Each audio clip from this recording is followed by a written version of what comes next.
আসসালামু আলাইকুম ওরহমতুল্লাহি ওবরাকাতু। আলহামদুলিল্লাহি রব্বিল আলামিন ওয়াসসালাতু ওয়াসসালামু আলা আশরাফিল আম্বিয়া ওয়াল মুরসালিন ওয়া আলা আলিহি ওয়া আসহাবিহি আজমাইন। প্রিয় মুসলিম ভাই বোনেরা, ঈদ উল ফিতর কেন দেওয়া হয়েছে এবং আমাদের করণীয় কী? ঈদ কেন দেওয়া হয়েছে? রমজান মাস হলো ইবাদতের মাস।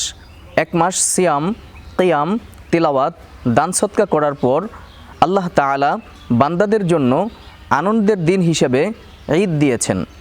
কুরআনুল কারীমে আল্লাহ তাআলা বলেন, ওয়ালিতুকমিলুল ইদ্দাতা ওয়ালিতুকাব্বিরুল্লাহ আলা মা হাদাকুম ওয়া লাআল্লাকুম তাশকুরুন। যাতে তোমরা সংখ্যায় রোজা পূর্ণ করো এবং আল্লাহ তোমাদেরকে যে হিদায়াত দিয়েছেন তার জন্য তার মহিমা ঘোষণা করো এবং যেন তোমরা কৃতজ্ঞতা প্রকাশ করতে পারো। সূরা আল বাকারা। এই আয়াত থেকে বোঝা যায় রমজান শেষ করার আনন্দই হলো ঈদ, আল্লাহর শুকরিয়া আদায়ের দিন।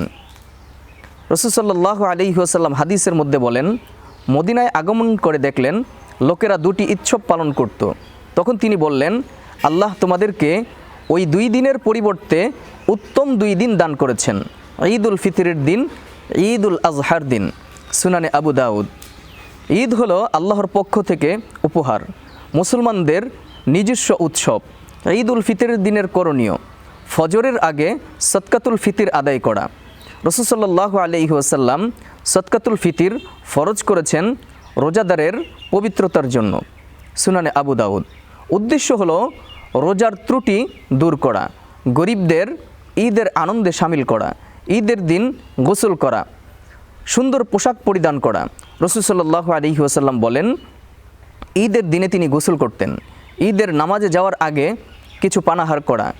হাদিসে এসেছে, নবী সাল্লাল্লাহু আলাইহি ওয়াসাল্লাম ঈদের দিন বের হতেন না যতক্ষণ না কিছু খেজুর খেতেন। সহিহ বুখারী। ঈদের দিন তাকবীর পাঠ করা। সাহাবীদের আমল: আল্লাহু আকবার, আল্লাহু আকবার, লা ইলাহা ইল্লাল্লাহু, আল্লাহু আকবার, আল্লাহু আকবার, ওয়ালিল্লাহিল হামদ। এটি ঈদের আনন্দ ও আল্লাহর মহিমা প্রকাশ করা, ঈদে নামাজ আদায় করা। কুরআনুল কারীমে আল্লাহ তাআলা বলেন, ফাসাল্লি লিরাব্বিকা ওয়ানহার। তোমরা তোমার রবের সন্তুষ্টির জন্য নামাজ আদায় করো। রাসূল সাল্লাল্লাহু আলাইহি ওয়াসাল্লাম আমাদের ঈদের দিন বের হতে নির্দেশ দিয়েছেন। সহিহ বুখারী। এক পথ দিয়ে যাওয়া, অন্য পথ দিয়ে ফিরে আসা। মুসলমানদের সাথে ঈদের আনন্দ ভাগাভাগি করা। ঈদ আনন্দের দিন, তবে আল্লাহর স্মরণ থেকে ভুলে নয়, একে অপরকে শুভেচ্ছা দেওয়া। সাহাবীরা বলতেন, তাকাব্বালাল্লাহু মিন্না ওয়া মিনকুম। আল্লাহ আমাদের ও তোমাদের থেকে কবুল করুন।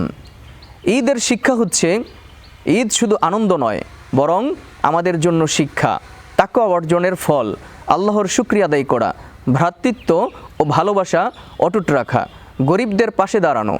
ঈদ উল ফিতর হলো ইবাদতের পুরস্কার, আল্লাহ তাআলার নিয়ামত, মুসলমানদের ঐক্যের দিন। তাই ঈদের দিন গুনাহ থেকে বাঁচব, নামাজ আদায় করব, গরিবদের সাহায্য করব, আল্লাহর শুকরিয়া আদায় করব। আল্লাহ সুবহানাহু ওয়া তাআলা আমাদের সবাইকে ঈদকে আনন্দমণ্ডিত করে সুন্দর স্বচ্ছ জীবন দান করুন। আমিন ইয়া রাব্বাল আলামিন। আসসালামু আলাইকুম ওয়া রাহমাতুল্লাহি ওয়া বারাকাতুহু।